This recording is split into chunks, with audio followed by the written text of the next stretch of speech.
Hello, good people. Can you believe it's been 7 years since Spark first launched? 7 years ago. It has been such a journey, and we're excited to take a minute to reflect back on those last 7 years and share a couple of things about what we've learned, what we're learning. And we invite you to join us in this journey of reflection and also thinking back.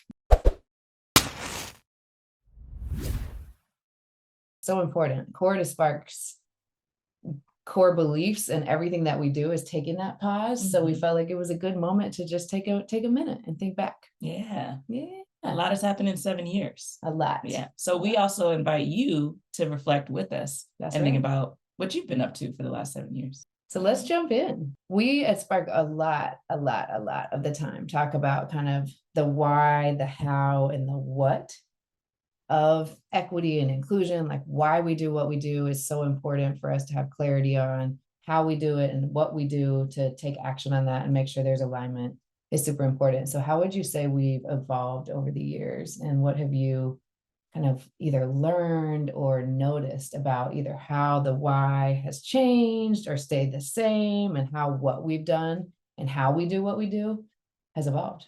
Yeah, I think I'll go with the how we do what we do and how that's evolved. When we think about 7 years ago, Spark was a product in your hands. I mean, really, if you were at the first table where Spark was created, it was like index cards in your hands, right?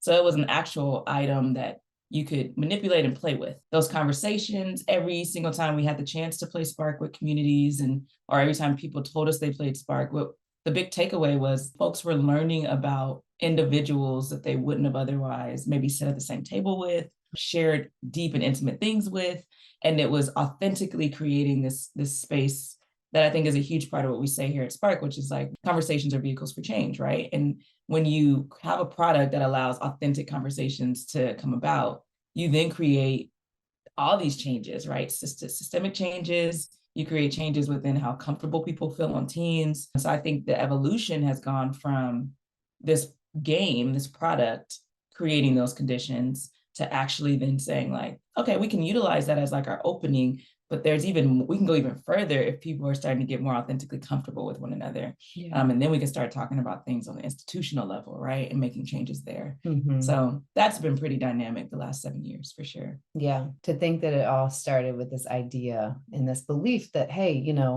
again, the why has really been true since day one, which is we believe that intentional conversations can be vehicles for change. We believe that everyone's story matters. And we've always believed that. We believe that we need more spaces and places to connect with each other and have space for deliberate reflection so that we can have those more inclusive conditions. And so to think that this card game, which is still available and folks are still using it, but it has now become a slice of a big pie that we have created in a lot of ways because we've been so committed to listening. I think like what we learned in those first couple months was people were so eager for more. There was a deep desire to keep these conversations going and to talk about bias. Like, well, let's really dig in here. If the game was created to help us counteract biases, like, let's really talk about bias. Let's talk about these things that aren't working on our teams and the work that we need to do. Yeah. Yeah. And so I guess the big takeaway for me has been, it sounds cheesy, but I think when you have a crystal clear why and like a beating heart of an organization that feels so crystal clear, like this belief, this deep belief that we can, one conversation at a time, make that more inclusive future that we all desire. I think that has been really powerful for us because we have been really unwavering in those core beliefs and in that why. But what we have been less attached to is the how and the what in a lot of ways. Like, and I think that's a good life lesson in general, because I think in the early days, I'll speak for myself, I felt probably that first year a little bit more attachment. Like I wanted things to go a particular way. And when things weren't rolling out the way I thought they would, I've noticed myself feeling some resistance, and there was all sorts of stuff. Just the first year of starting a company is not easy. But I think as I look back in hindsight, I'm so grateful because it's our community and our commitment to listening that really pushed me, because it was like, oh, what we're hearing is a little different than what our 3-year plan was. So we can either push ahead with this 3-year plan, or we can pause and say, like, let's recalibrate. Yeah, we say this often in grad school, like research is me search, right? And I think staying attached to this vision that you had in the beginning would have probably yielded different results, right? But I do think something beautiful about it is you are allowing yourself to really follow what the research was showing you, right? Like the research from the game. And so I think what you were hearing from people is like, this is making me feel comfortable to now ask for this other thing that maybe I don't feel as comfortable, asking for, but I feel a little bit more able to do that because this has opened this container that I thought I was in by myself. I think the product, the actual game of Spark really, really helped birth the action that we're in now, the place that we're in now. Yeah. Yeah. It makes me think of how committed we've been to the Spark acronym in a lot of ways. Like that has been a driver in every place and space that we show up, like every workshop, every event, every pop-up with the game or consulting conversation that we facilitate. We always start with an invitation for people to show up authentically, for people to pause and listen, to ask questions with curiosity, to respect diversity, and to kindly expect conflict. So I'm wondering, like, how has that acronym been helpful for you, for us over the years? How do you think it has been a vehicle for some more learning? Yeah, I mean, to be honest, I think I'll answer the first part more clearly than the second. So I'll process the second part. But for me, the showing up authentically has been, I think, the best invitation. And I think it's an invitation that you have to trust, right? Like you can tell me to show up as my authentic self, but if I'm like, I don't know, are y'all really ready for me to show up, But I think it's having that as a constant reminder, especially with clients we work with, where it's constantly putting your face to like, show up as your authentic self, because that's what makes any setting, any training that we're in, that's what makes it come to life, right? If everyone's not showing up authentically, then I think the experience of going through a Spark training would feel very different, right? What we hear from people is like, I always walk away from these trainings feeling so confident and comfortable and like connected to the people around me. And I don't think that outcome would happen consistently in the way that it has if people were not given permission in the beginning to always show up as their authentic selves. And I think in doing that as facilitators, it helps model that like, oh, you really mean show up as your authentic self. Like when I lead a training, I come in and I'm like, hey, y'all, what's up? And if you don't respond, I'm like, we're running that back. We're about to do that again, right? Like, and I think people sometimes every time it happens, people are like, oh, you really mean like, and I'll tell people like, that's cultural, right? Like I come from a Black community, call and response. I got to know you're there. And I think that helps, that piece right there even helps people like show up authentically. And I think the way we've grown in that was the second part of here, is to be honest, like getting the feedback we get after leading sessions and trainings of people saying like, I feel like I can be more comfortable and I feel safe to have these conversations, I think is a good reminder to just keep really being your authentic self and showing up. And I think I've grown personally and not worrying too much about doing that or leaving that imposter syndrome out the door, right? And being like, no, I deserve to be here and to facilitate this. And I know how to hold this conversation. And I think the more we can model that, the more people walk into and away from those sessions, those trainings, also feeling confident to do that on their own teams, right? And we've seen more and more of that. And I think that's the gift. That's the beauty of the work. Yeah, that's such a good point. Because I think what I have learned, especially in the last 3 to 5 years, 3 years is when it really clicked. This idea that I have embraced this mantra that micro moments have macro impacts. I say it 20 times a week, and I say it in so many different spaces and places. And I say it with so much confidence because what happens is with years, you see patterns, you notice things. To your point, like we've facilitated hundreds of workshops at this point. And so you see certain patterns where it's like, no, actually that small move has a huge ripple effect.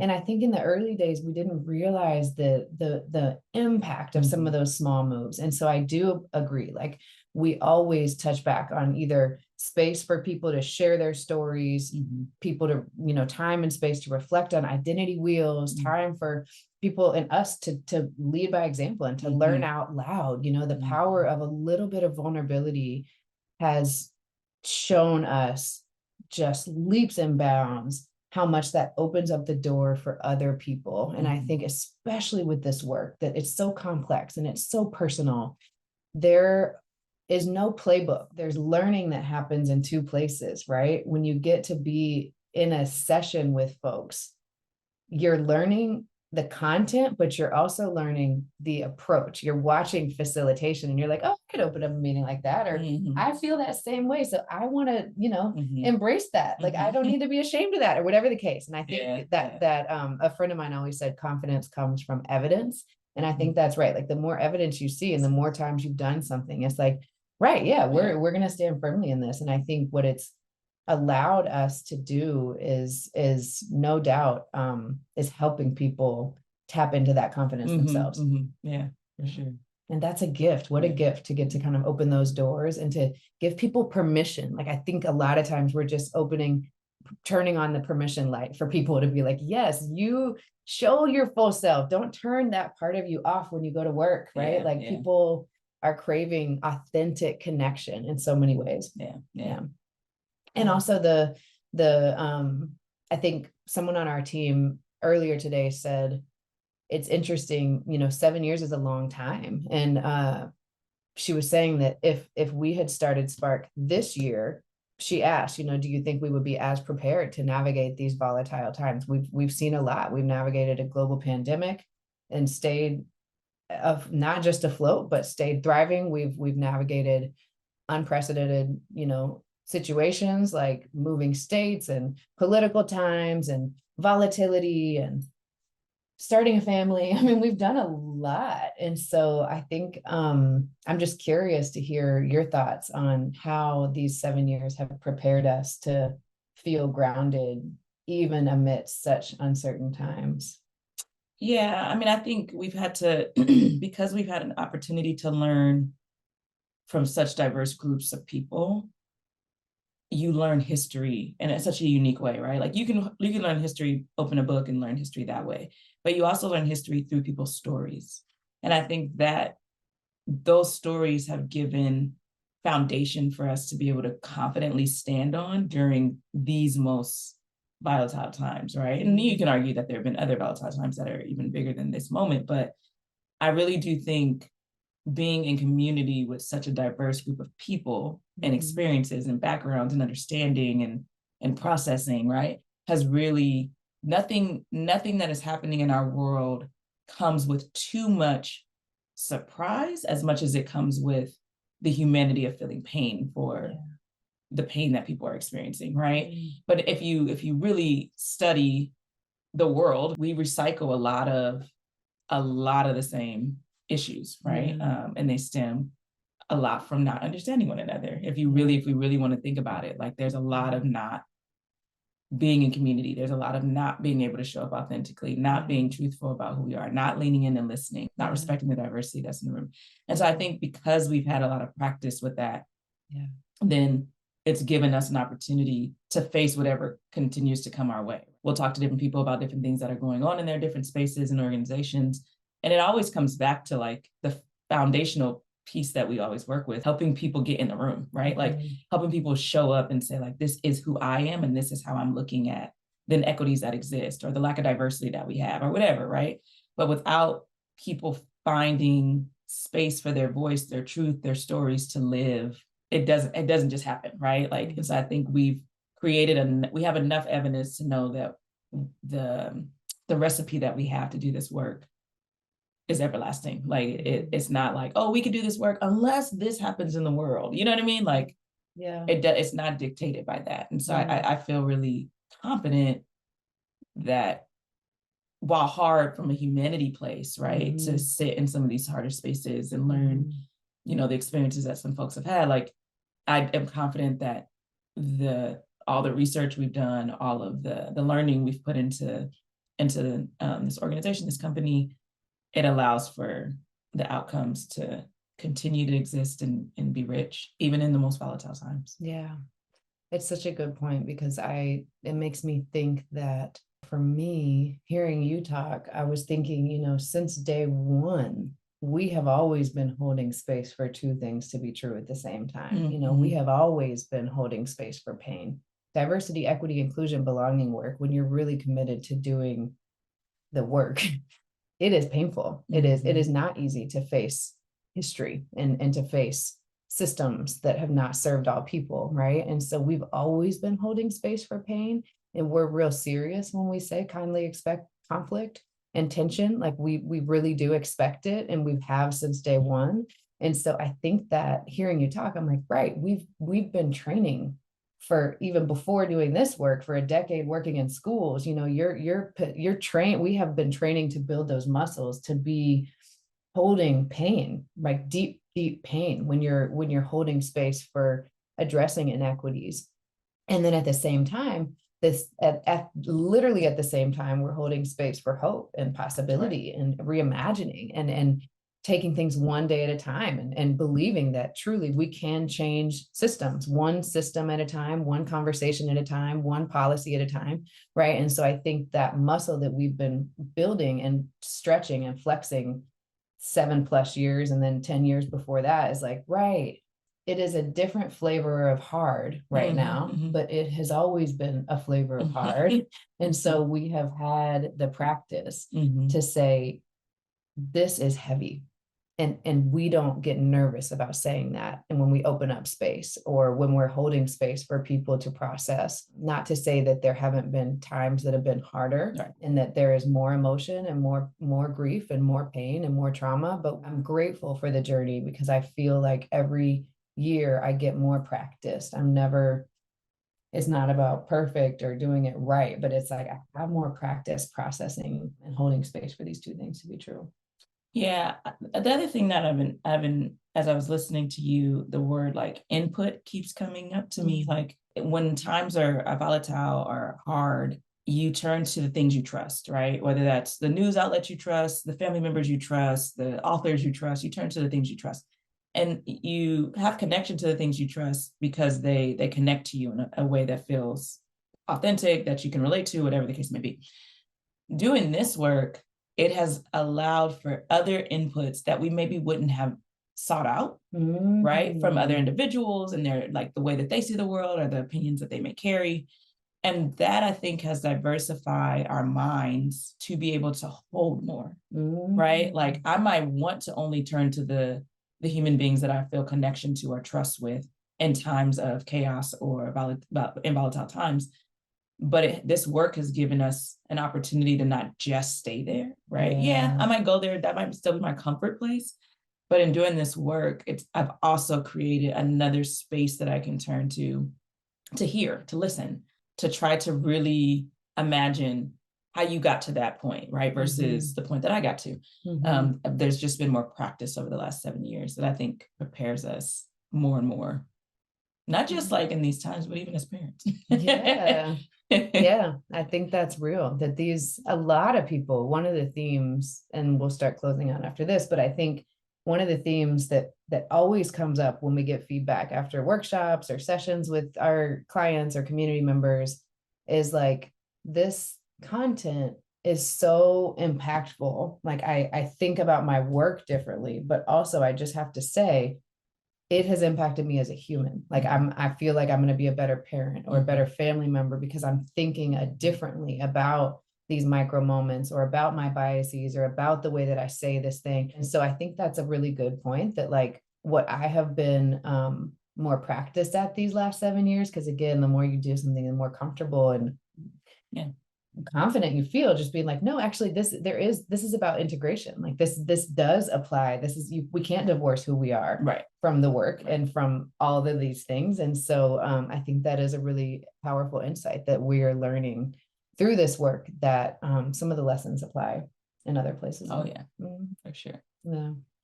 7 years. 7 years. So I will say, like, I'm just so deeply thankful for you and this partnership, and you being on this journey with me, and for our team, for our family, the Spark family, the Spark community, for everybody who's been on this journey with us. It's just such a deep, deep amount of gratitude that I feel in my heart for everybody who has contributed and helped us learn and hear more stories and expanded our perspectives and given feedback and offered ideas. It's been such a community effort. And so I feel so much gratitude. And I also really, it would be not the Spark way to not end with a question for our community to reflect with us, right? So we invite you. For that community. What? I mean, I think the community would be like, Leah, how are you not going to tell her this? But I think it's important to also just hold the mirror up to you, right? Like you had a vision 7 years ago that spoke to your whole being, right? And it's easy, I think, sometimes, especially as women, especially in our society, to ignore a thought you might have that can seem complex or challenging if you try to start it, right? But you listened to that, and you not only listened to that, but you invited community in to share in the process of developing and creating. And I think we're thankful for you as a community, like, to be able to see a vision that you had come to life, and to stick with it, and to have values around it, and to remain humble, but also to continue to be hardworking and bringing that vision to life, because it's a core belief that you believe everyone should have space to live and to be their authentic selves. It seems simple, but the complexity within all these systems makes it hard, right? And so to continue to hold space so that that can be true, not just for yourself, but for all, is amazing. I was gonna say incredible, and so then I almost said unmeasurable. Thank you for saying that. It means a lot. I am only who I am and where I am because of who's around me, and you are a big part of that. Thank you for always being by my side and for trusting the vision, even when I come to you with wild ideas on index cards or post-it papers or whiteboards. Yeah, thank you, my love. Of course. Yeah. All right, what's the question? Okay, so we invite you to think about the last 7 years, and we invite you to think whether it's 7 years, whether it's 3, 5, 2, how has your why evolved? Has it evolved? If it stayed the same, similar to us, has your how or your what gotten clearer or changed? Have you thought differently over the years about how you want to either change the way you think, act, show up in service of that why? And we would love to hear, anything about your why, your what, your how, and any just new habit to build. Yeah, anything that's top of mind relative to just, it's a season of reflection. We're entering a season of, last couple months of the year, and it's a lot of opportunity to really reflect back. So we would love to hear from you. Cool. And thank you for being on this journey with us. And anything else you want to share before we close out? Sending love and light. That's right. We appreciate y'all. Take good care.